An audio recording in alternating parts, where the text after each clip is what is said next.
Good morning, good day. Today I want to talk to you about yogic karmas. This is basically the beginning of yoga.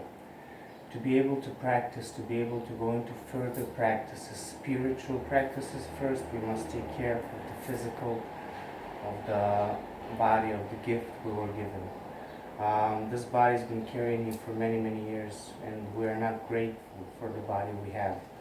So what we want to do before we can go into deeper yoga practices, we want to make our body in the best condition possible.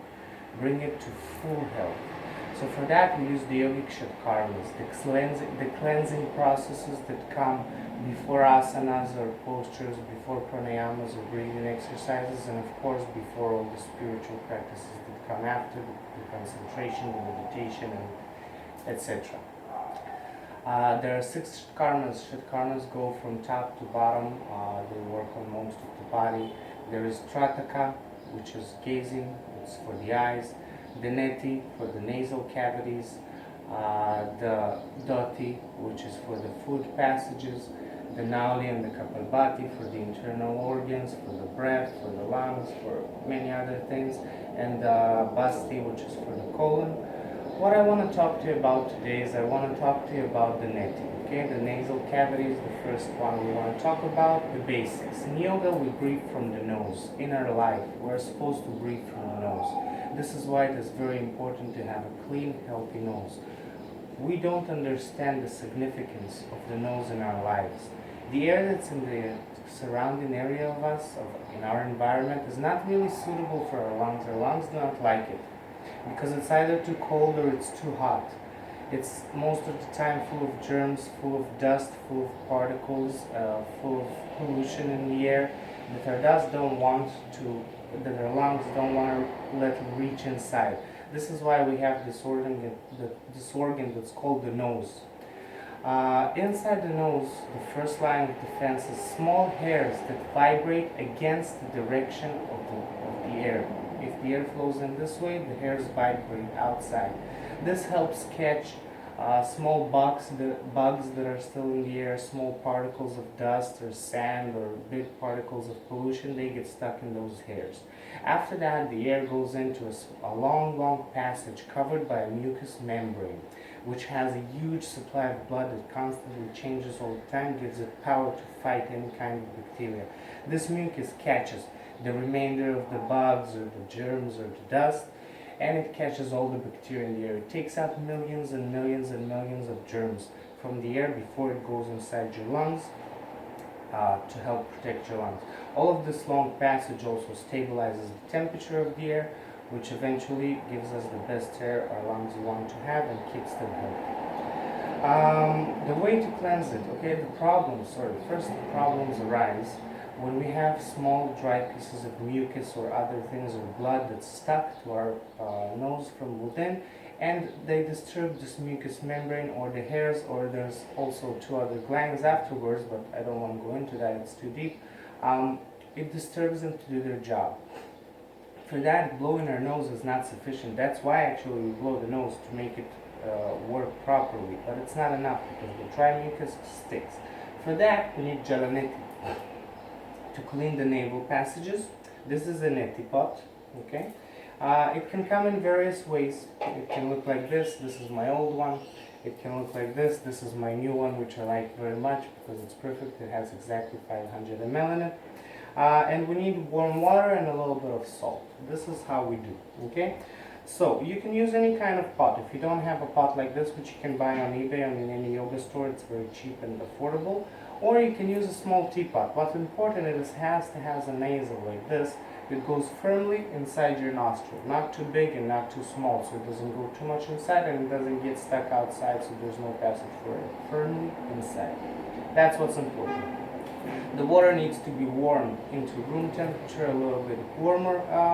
Think lukewarm water, okay? Body temperature, think your body. You don't have to measure it, you have to feel it's nice. You can put it in your mouth. If you put it through your nose, it will not be too hot or too cold. Be careful not to make it too hot. You also put a little bit of salt inside. The reason we put salt is because salt water doesn't get absorbed so easily into the veins, into the body through the veins. It has a lower osmosis level, Again, you don't care about that. The idea is it protects your nose. It will not make you feel all puffy afterwards, and it also helps clean out the dry mucus much better because it's salt, and salt helps take out stuff. That's just the way it works.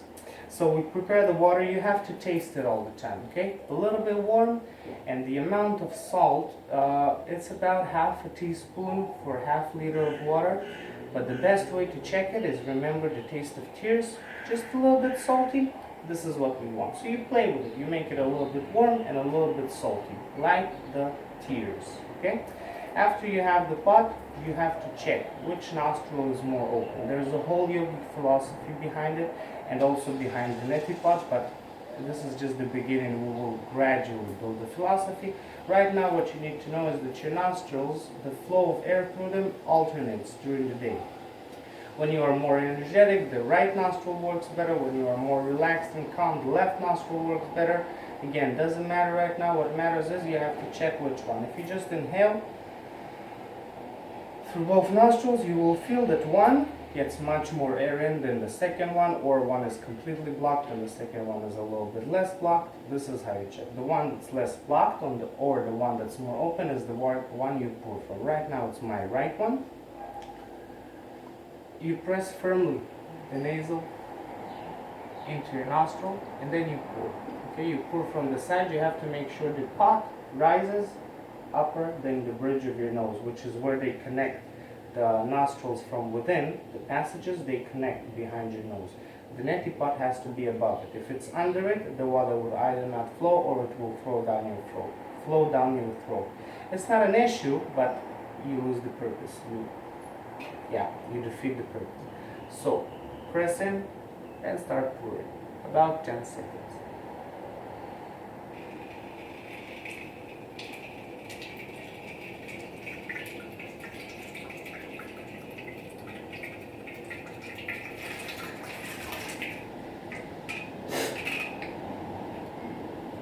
One side, and then either fill it up again, or if you have sufficient water, 10 seconds, other side.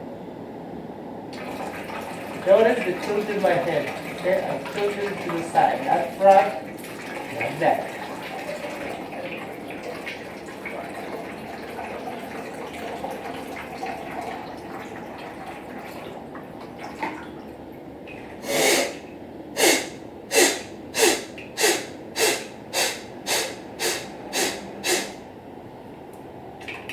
When you are done, okay, the posture, it can be either way I'm doing it. The idea is you have to be able to tilt your head.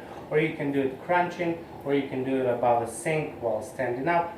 Any way you want it is fine. After you are done, there's a few breathing exercises you must do to get out all the moisture from the nose. You don't want it in, it might give you a headache and it doesn't feel good.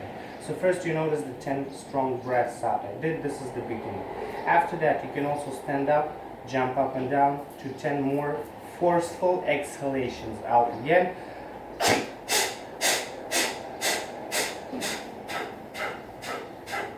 Then you can also jump up and down doing these forceful exhalations. Okay, I'm going to show you from the back if you can see me properly.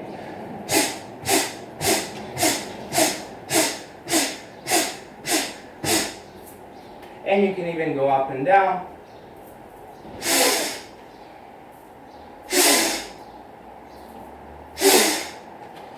You can also use long inhalations and exhalations through the nose. Basically, you can do anything you want, any kind of long breaths through the nose to help dry out the region from within, to help take out all the moisture from within. Besides that, okay, and this is basically the neti. The best time to do it is just in the morning when you get up, like right now. It's about 5:45 right now. And then you can go on to your practice. It will help you breathe much easier through the nose while you're practicing yoga, which when you're supposed to breathe, especially if you want to practice Ashtanga, you cannot breathe through the mouth. There's a bit of limitations for that. If you have constant bleeding from the nose, do not practice this. High blood pressure, be careful with the breaths afterwards. You can practice, but don't do the forceful exhalation. They raise the blood pressure. This practice is very, very good for any kind of ear infections, nose infections, eye diseases, throat infections or diseases. It helps take out most of the germs. That's the way it helps clean them out. Even for the lungs, it's wonderful for sinusitis, for bronchitis, for even the common cold. Okay, anything, it helps out by cleaning out the germs. Be careful the water is not too hot, okay, not to burn yourself from within, and don't put too much salt in. There's a huge yogic philosophy behind this practice, which I'm not going to touch right now. What you need to know is that the flow of air that alternates through the circles is connected very much to your being, and to your mood, and to your energy levels, and when it alternates properly, your body functions properly. This helps it. Okay, this is the little bit I'm going to touch with philosophy. First of all, it's your health. I promise you. It's not foolproof, but I promise you 99% of the time, you will never get sick if you use this program. Thank you.